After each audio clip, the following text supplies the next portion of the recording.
It's International Men's Day. Not a lot of people know that. And every International Women's Day, comedian Richard Herring takes to Twitter and other social media to inform all the men asking when is International Men's Day, with a snide and sarcastic tone, that it is today. But the fact that so few people know this, so few people understand this, that it is an object of scorn and mockery and ridicule, rather speaks to the lack of cultural cachet, the lack of social grip that men's issues have. They're laughed off. They are said that they don't exist. Now, fair enough, sometimes issues don't. People make fusses about nothing quite commonly. This does happen. But I don't think it's deniable that men do have issues. Here's a pair of statistics that underline the catastrophe of the state of a lot of modern men. We have in the UK at the moment the lowest rate of male suicide that we have had for 30 years, and this is cause for celebration. However, the rate of male suicide is still slightly over 3 times that of women. And rather than celebrating the contraction in male suicide, or continuing to press the issue and point out that men are still killing themselves at such an elevated rate, what seems to have triggered articles and concern has been the comparative increase in female suicide. Seems a little backwards, a little odd to fixate on that. It's the same as there have been, articles saying 1 in 4 homeless people are women, as if, that's the thing you should be focusing on and fixating upon, rather than the 3 out of 4 who are men. Now, a lot of this seems like whataboutism to a lot of people, but this is a fairly deep crisis and problem, and these crises, these problems, are made worse by the fact that we are so unwilling or unable to address men's problems for a variety of reasons. Men's roles, the demands and duties of being a man, haven't changed very much in the last 50 years, while women's have changed enormously. Women's expectations of men haven't really changed very much in that intervening period. Society's expectations of men haven't changed much in that period. So the role of women has changed enormously, and for the better, and quite right too. But the role for men has not received the same kind of attention. Now, suicide and mental health issues are important to me because they affect me, and I can speak with some authority on certain aspects of that, but it's far from the only issue. There's education as well, service, jobs. There's all these wide-ranging things that do particularly affect men, and yet we don't really talk about them. So I'm going to take this week to talk about men's issues. If you have any particular suggestions, then please do leave them in the comments or message me privately elsewhere if you want to keep it to yourself. But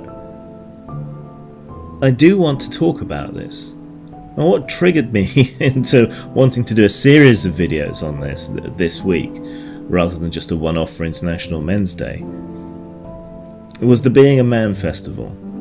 Now, this is a thing that happens pretty much every year, or has at least for the past few years, hosted at the South Bank Centre and various other places, which is supposed to examine the role of men in modern society and so on. Now, previously it has been something of a mix of things. It's gender issues, talking about patriarchy and all that malarkey. But there have also been events and panels and things that have genuinely tried to address men's issues from a men's point of view.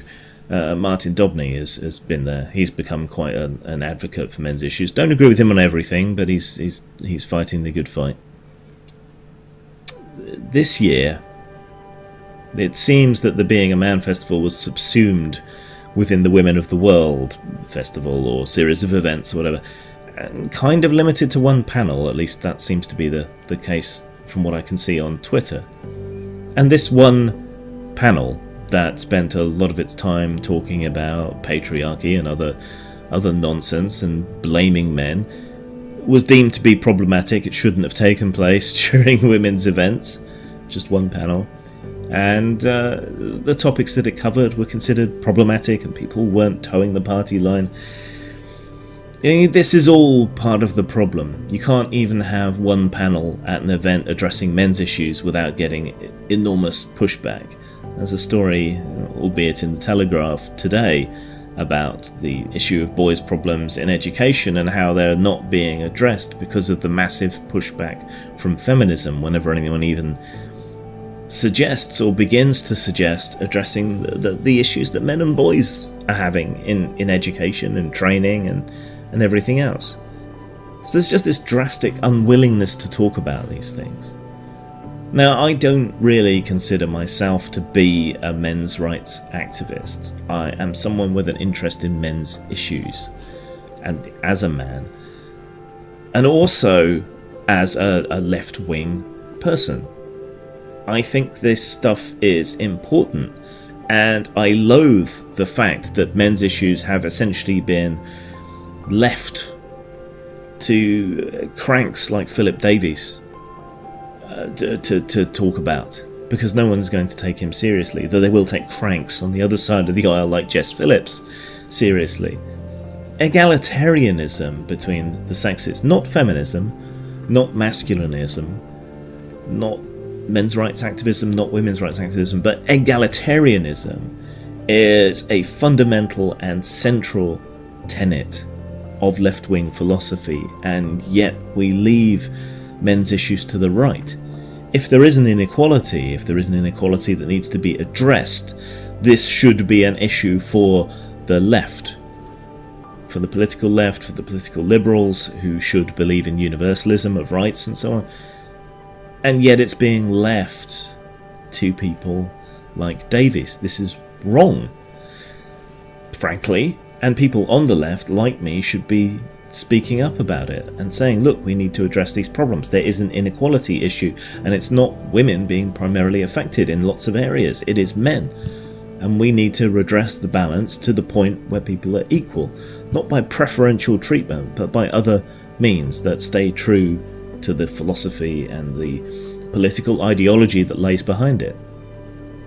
So this week I want to talk about men's issues. I'll take suggestions down in the comments. Otherwise, the theme this year is supposed to be about role models. There's not a great deal I can say about that, but I'll try to. And I obviously want to talk about mental health and education. You know, these are big issues. The suicide issue comes under mental health. So what is the role of a man today? What is masculinity in this current social climate? Is there a modern version of masculinity? And if there isn't, what might one look like? What's the appeal of traditionalism? Why hasn't men's role changed in the same way that women's has? Hopefully it'll be interesting. Hopefully we'll get somewhere. And I'd encourage other people out there in YouTube land to take this opportunity to address these topics as well. And the main stumbling block for a lot of it is people being simply unwilling to talk about these issues, unwilling to say, hey, men are getting a bit of a raw deal here and there. Zang. Old Fat Punks is part caper, part comedy, part nostalgia and part commentary. It follows three aging punks as they build themselves up for one big, nihilistic last hurrah. You can buy Old Fat Punks at Amazon, Drive-Thru Fiction or Lulu.com. Follow the links below or search on those sites. I'm a ninja. Yo, my life is like a video game. My main thing when I'm in the zone. One player, one life in the mark. Limit the dog. Go ninja, go! No fucking it down. I'm cutting down anyone I'm apart. Trying to fuck up my game with razor sharp political throw stars. Cheer my flows on horse. What happened today? See, I don't like the. I have, okay, like a lot of you, I hate a lot. you know? But I hate with style and creativity.